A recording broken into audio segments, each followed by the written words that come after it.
Hello, everyone. Welcome to Inside Monster Jam, powered by Lucas Oil. We are the official Monster Jam podcast. I'm Scott Jordan. My guest this week is the current series points leader on Stadium Championship Series Blue, and we go to the Great Clips hotline, calling in from Reno, Nevada, to welcome in Gravediggers Tyler Menninga. Tyler, welcome to Inside Monster Jam, man. Thanks for joining us. Yeah, man. Thanks for having me. I've been seeing all this action on Inside Monster Jam here, and I've been wanting to get in on it. So thanks for the invite. We appreciate having you, man. You are currently probably one of the biggest stars, if not the biggest star in Monster Jam, and we'll talk about your season here in a few minutes. But first, let's go back to the beginning.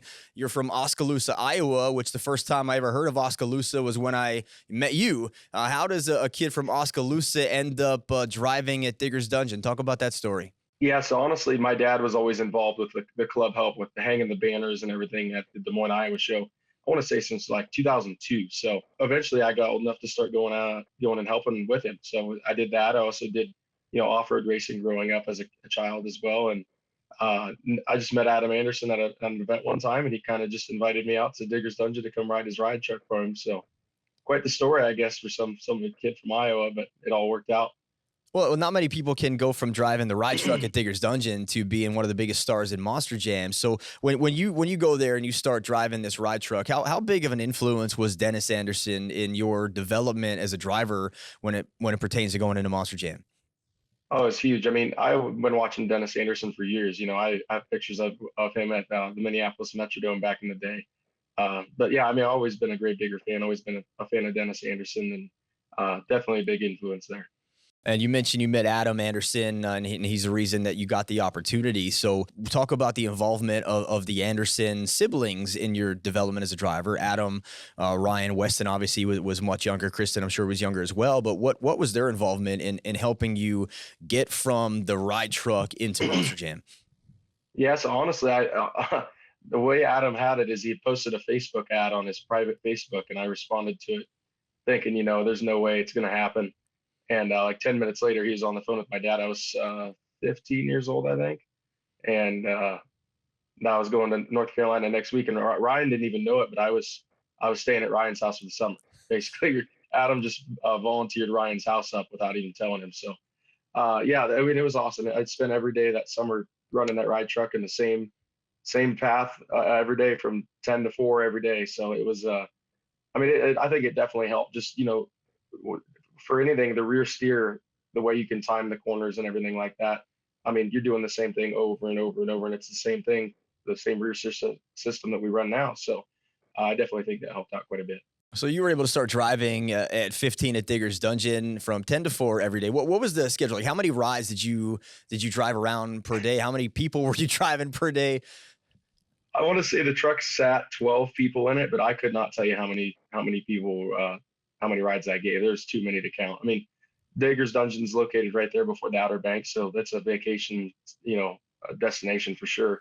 And you have to drive past Digger's Dungeon to get to the Outer Banks. So the amount of people you'd see per day is just ridiculous. And when you told your dad you had this opportunity, he was supportive of this? Oh, absolutely. Absolutely. So as far as a boss goes, because we know Dennis is the icon and he's a man of the people, but not many of us have ever had the opportunity to actually work for him. What kind of boss was Dennis Anderson when you were down there driving? So honestly, Adam was more of my boss than Dennis was, because Adam's deal is the ride truck. So Dennis would kind of oversee a couple things. I remember the first day on the job, I think the truck broke a steer knuckle. It ripped the ears off the steer knuckle. So, and I think Adam was at an event that weekend. So Dennis kind of ran the ship on getting that fixed for the day. So no matter what, they're all cool. They're all super cool to work for, and great people, that's for sure. Did they make you fix that when you broke it? Like whatever you broke as a driver, you had to fix it? Yeah, I think Cole Vennard was kind of the crew chief for the ride truck that summer too. So if Adam wasn't there to fix it, Cole would come and kind of direct everything as well. So.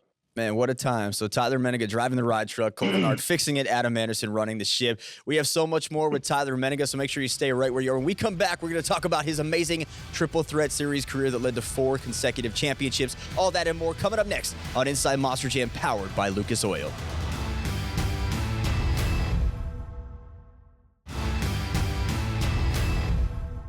Welcome back to Inside Monster Jam, powered by Lucas Oil. I'm joined this week by Gravedigger's Tyler Menninga. So, Tyler, you make your debut in 2016 in Blue Thunder, but you don't have to wait long to get behind the wheel of Gravedigger. With your experience at Digger's Dungeon, was it always Gravedigger or bust for you, or were you just happy to be a part of Monster Jam and just see where your career took you?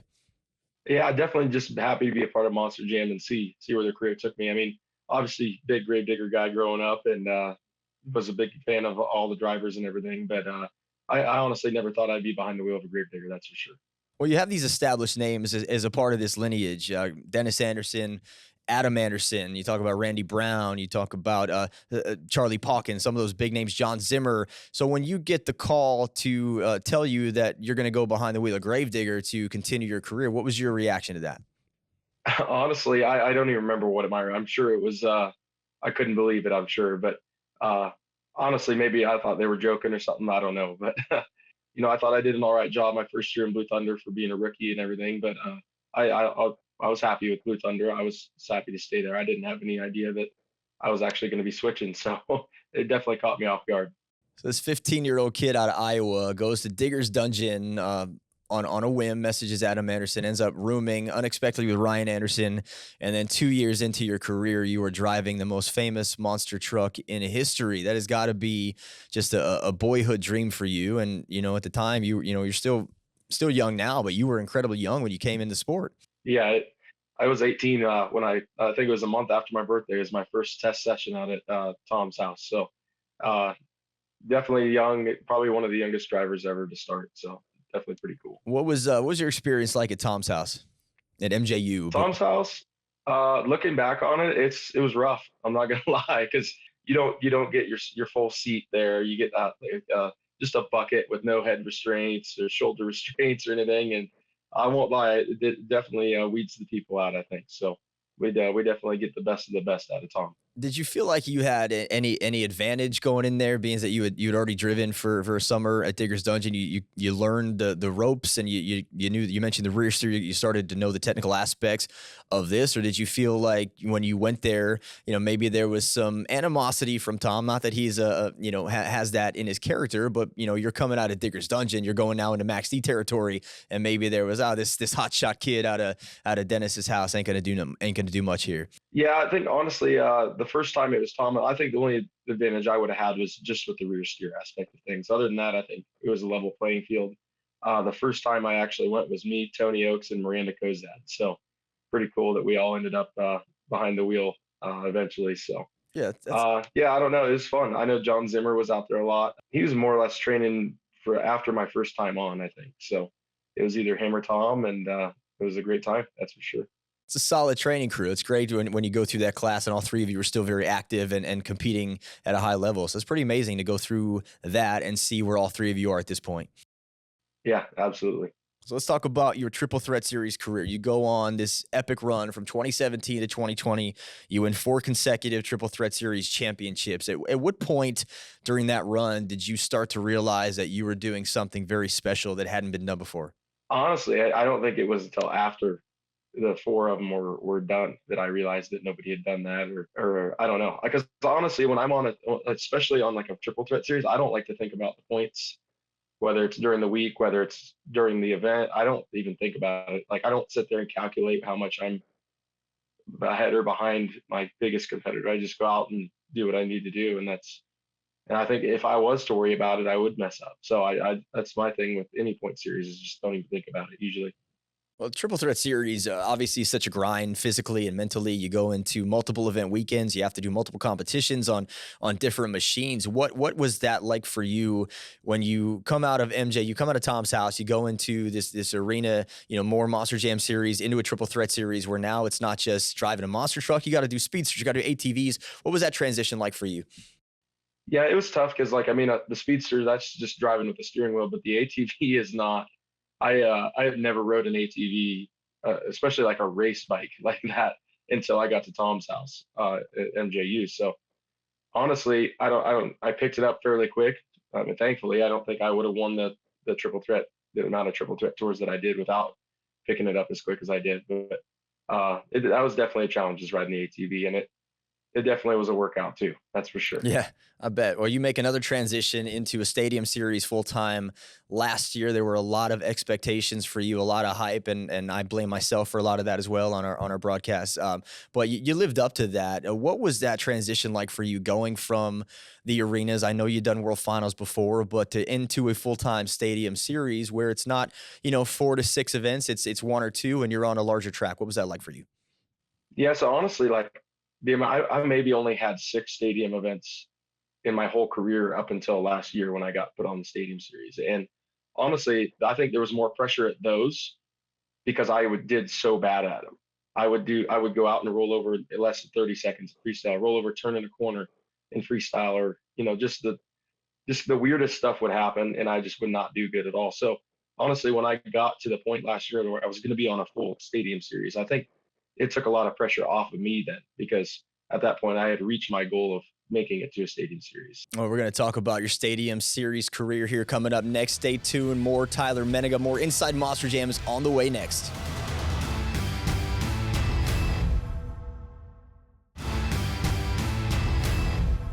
Welcome back to Inside Monster Jam, powered by Lucas Oil. I'm Scott Jordan. I'm joined today on the Great Clips Hotline, calling in from Reno, Nevada, by Gravediggers Tyler Menninga. Tyler, we talked about your transition into the Triple Threat Series. We talked about your transition into the Stadium Series. Right now, let's talk about your season on Stadium Championship Series Blue. You have led the way from nearly the start to the finish, and earlier this season, you went on an epic 20-race winning streak, which, with the talent that's in Monster Jam nowadays, that seems to be nearly impossible.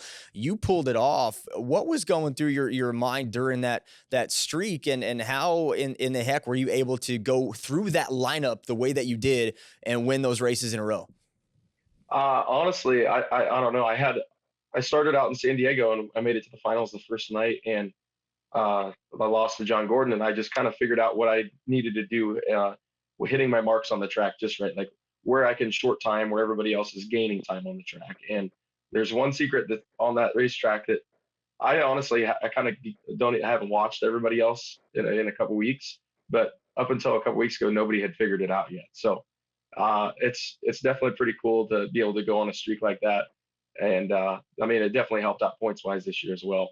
But honestly, I gotta like it's really just goes to show how good my truck was at the beginning of the season, and we started having problems here recently, but Matt had that thing dialed in for racing, and it still is. It still feels awesome for racing. So I just need to get my act together now here late in the season Yeah. on the racing aspect of things. Yeah, it's pretty incredible to watch that streak unfold. It seemed like you literally had everything going your way, and I do want to talk about going back to your career with Triple Threat Series. When we would go to World Finals and we would get these stat packages with the wins that drivers had. We would get to the Adam Andersons and Ryan Andersons with like 48 wins and 17 losses. Then we would get down to Tyler Menninga. It was like 104 wins and 22 losses. And my argument to everybody was that 102 or 96 or 87 wins, whatever those were, I don't care if it's in a small arena track, 90 wins, 100 wins is 100 wins. And I there was this mantra that I had for you when I would call your races, that all this kid does is win. It's like that song, all I do is win, win, win, no matter what. Like it's just,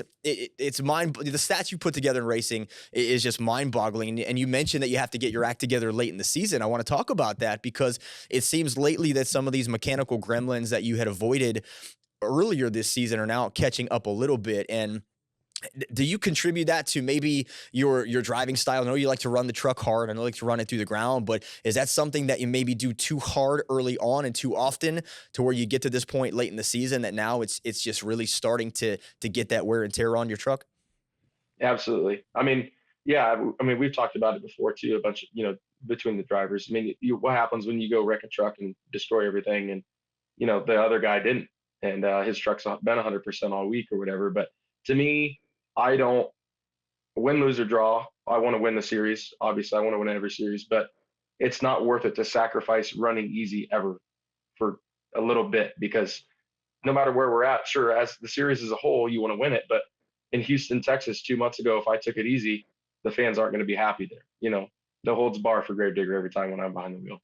For as stellar as your career has been, you have two little blemishes on your career. One of those is called Anaheim, California, Angel Stadium. You finally got that monkey off your back. You win an overall event championship. Why do you think you struggled on that track the last 2 seasons? I honestly have no idea. It literally started out with like the just weirdest mechanical gremlin we could have ever had the first event last year, and then for the rest of the 6 that we were there last year, it was just a nightmare. And then it just started right back up this year. Luckily, we got it off our back, but then the next weekend we started having issues again. So I'm not sure it's fully off my back there in Anaheim, but I don't know what it is. I don't know why Anaheim hates me, but I need to sit down and have a talk with Anaheim, I guess. Anaheim hates a lot of people. Don't take offense to that. That track, just obviously, I don't drive it, and I couldn't speak for any of you. But just watching it, that track, it seems like a driver's nightmare to navigate it because you got that small baseball stadium track. It's obviously a lot muddier, a lot wetter, a lot tackier than most tracks. So I don't think you're alone in that. But it's just it's a fascinating storyline coming into Anaheim that you had struggled so much in that stadium. You've won everywhere else in the world, man, arenas, stadiums, but it's like Angel Stadium. You just couldn't get it done. And you say you don't know if the monkey's fully off your back. You win an event championship. I think that takes that monkey off your back. Now let's talk about the other monkey that's on your back, which is World Finals. World Finals is approaching. I'm a stat guy, Tyler. I'm going to throw some stats out at you, all right? Don't take offense. You made 4 appearances in the main field at World Finals. 2017, 2018, you make it to the finals in racing. You lost to Morgan Kane and Adam Anderson, Ryan Anderson, Adam Anderson, respectable drivers all the way throughout there. But you finished 17th in freestyle, 21st in freestyle. Then in 2019, 7th in skills, not bad. 3rd round in racing, you exit, not bad. 15th in freestyle.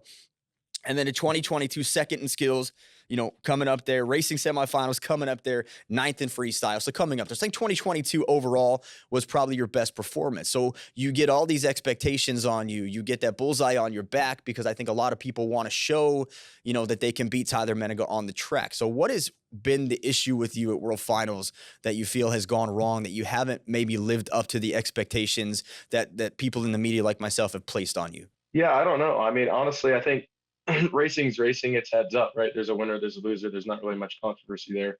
The skills, honestly, I don't know I don't think my skills is ever as good, but I want to say like it puts pressure on us, I guess, to do the coolest thing possible, right? And I think the coolest things that get done in a Monster Jam truck are when you're not really trying to do the coolest thing ever, too. So I think that's the problem with skills is a lot of drivers just are trying to do the coolest thing ever, and they're kind of put on the spot.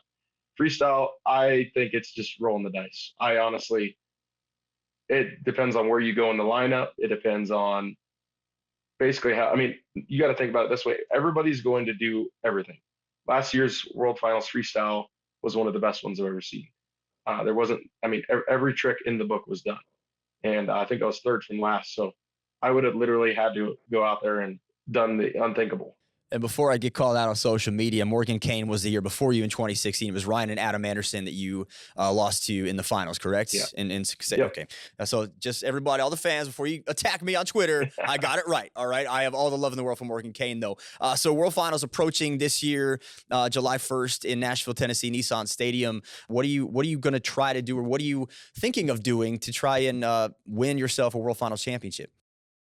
Well, I mean, I got to racing. I'm pretty confident with the year I've had with racing. Freestyle, obviously, you can't really. I mean, I'm going as hard as I can. That's just I can't really speak on much before I see the track Saturday. But yeah, I mean, that's the biggest thing is formulating a plan. And I don't really even plan anything. I just like to look at the track and see what different ideas are. If I get pinched in this corner or that corner, but usually I just plan my first hit and ride the lightning after that. I'm curious, man. I think this is your year. You have all the hype in the world surrounding you. You have all the momentum in the world. I think this is your year to get something done. I'm looking forward to seeing that. But as far as what's next here for Inside Monster Jam, I get you fans involved in the conversation. We're going to put Tyler on the spot and grill him with your fan questions. That is all coming up next right here at Inside Monster Jam, powered by Lucas Oil.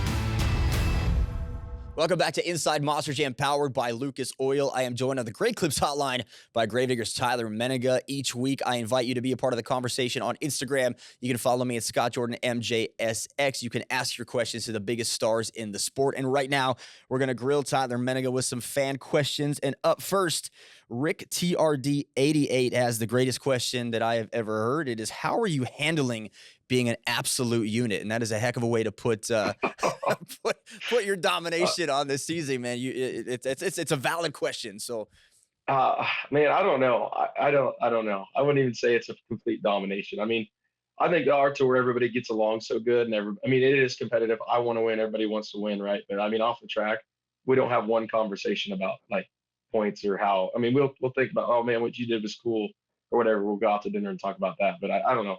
Everybody gets along, and I think that's like the biggest thing to do with it, really. yeah, but obviously there's bragging rights there, and you said you want to win. I know you're a competitor, man. I know you're giving the great answer for everybody, but I know, deep down you have that fire. You want to win, man. It's in your blood. Caden Allen 7 wants to know, what has been the most challenging part from switching into a full-time arena tour to a full-time stadium driver? We touched on that a little bit, but if there's one thing that you can pinpoint as the most challenging thing for you, what would that be? Man, I want to say the biggest challenge for me was 120-second freestyles. You got 2 minutes instead of 90 seconds, or sometimes 60 in a dasher building. So I think just being able to make the truck last for 2 minutes is a big deal. The camera 9785 wants to know, what is your all-time favorite venue to compete in, arena or stadium? I know it's not Angel Stadium, so we'll take that off the board. But which one you like going to, man, that just pops in your head that you've done well in? San Diego, man, whether it's Petco Park or Snapdragon now, I think just the city of San Diego is a big Tyler fan. So Yeah, you've done some good things there, man. So, you continue to lead the series. Real quick before I let you go, what are your expectations, man? Do you have that series championship in you, or do you think Ryan is going to continue to chip away? I mean, Ryan's no slouch, that's for sure. I mean, he's a two-time defending series champion. I think right now we got to get these electrical issues figured out, because they have not been going our way at all. Once we get this figured out, I'll feel more comfortable. And actually, the guys are out. I'm going to go meet them at the track here in a little bit and see what we got going on today, and see if they need any help, because I'm ready. I'm ready to get this point series over with. It's been an emotional roller coaster, highest to highs, lowest to lows. So, And it's not done yet, my friend. You still got a little and ways no, to it's go. not. I hope to see you But in Nashville. Thank you so much. Tyler Menninga, currently leading the way on Stadium Championship Series Blue, and I appreciate you spending some time with us tonight, man. Thanks. yeah, man, thanks for having me. That's all the time we have. I'll see you right here next time on Inside Monster Jam, powered by Lucas Oil.